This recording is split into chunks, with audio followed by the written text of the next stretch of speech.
বন্ধুরা, আমার চ্যানেলে আপনাদেরকে স্বাগত। আজকে আমি বানাবো লোটে মাছের ফ্রাই। চলুন কিভাবে বানাই দেখিয়ে দিই। এখানে আমি নিয়ে নিয়েছি লোটে মাছ। এখানে 500 গ্রাম লোটে মাছ আছে। এর মধ্যে নুন আর হলুদ দিয়ে মাখিয়ে রেখেছি। আদা, রসুন, কাঁচা লঙ্কা, ধনেপাতা, এটা পেস্ট বানিয়ে এটা আমি লোটে মাছের মধ্যে মাখাবো। লঙ্কা আর ধনেপাতাটা বেটে নিয়েছি। এটা কিন্তু আধা ঘন্টা আগে নুন হলুদটা মাখিয়ে রেখেছি। এবার একটু জল বেরিয়েছে, এই জলটা আমি ফেলে দেবো।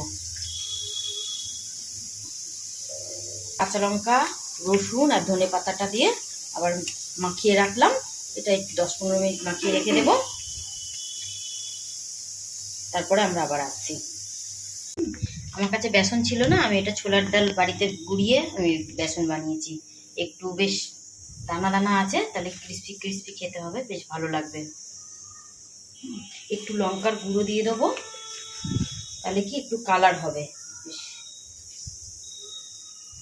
একটু লঙ্কার গুঁড়ো দিয়ে দিলাম। এবার এটা মিক্স করে নিচ্ছি।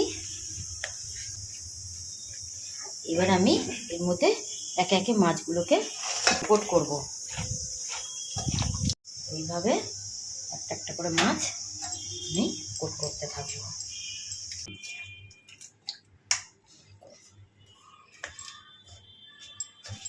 এইভাবে খেয়ে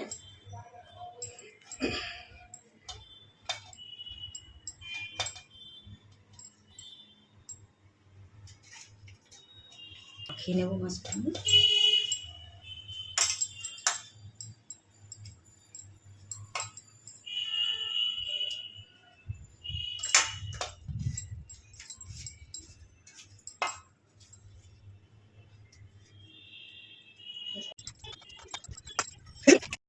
সব কটা মাছ মাখানো হয়ে গেছে। এবার আধা ঘন্টার জন্য একটু ফ্রিজে রেখে দেবো। ফ্রিজে রেখে দিলে তাহলে বেশ ভালো হবে, এটা সেট হয়ে যাবে। বার করে নিয়ে এসেছি। এবার এটা আমরা ভাজবো।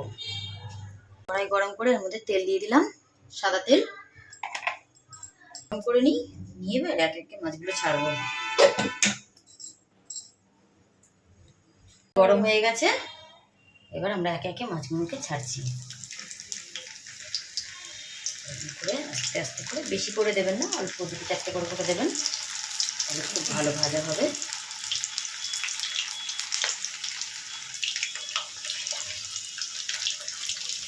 আমি 4টে করে ভেজে নিচ্ছি। মিডিয়াম ফ্লেমে ভাজবেন, তাহলে মাছগুলো ভালো ভাজা হবে, বেশ কুরকুরে হবে, খেতেও ভালো লাগবে। 2 পিঠ লাল লাল করে ভালো করে ভেজে নিতে হবে। লাল লাল করে ভেজে তুলে নিতে হবে।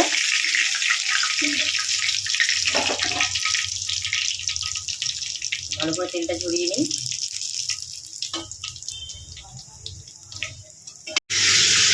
এই যে মাছগুলোকে তুলে নিয়েছি।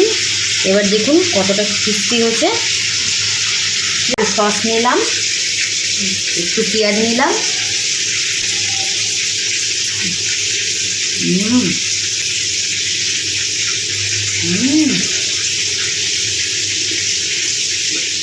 দারুণ দারুণ, ভালো লাগবে।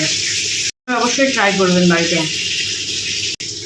যদি আপনাদের ভিডিওটা ভালো লেগে থাকে, লাইক করবেন, সাবস্ক্রাইব করবেন, কমেন্ট করে জানাবেন।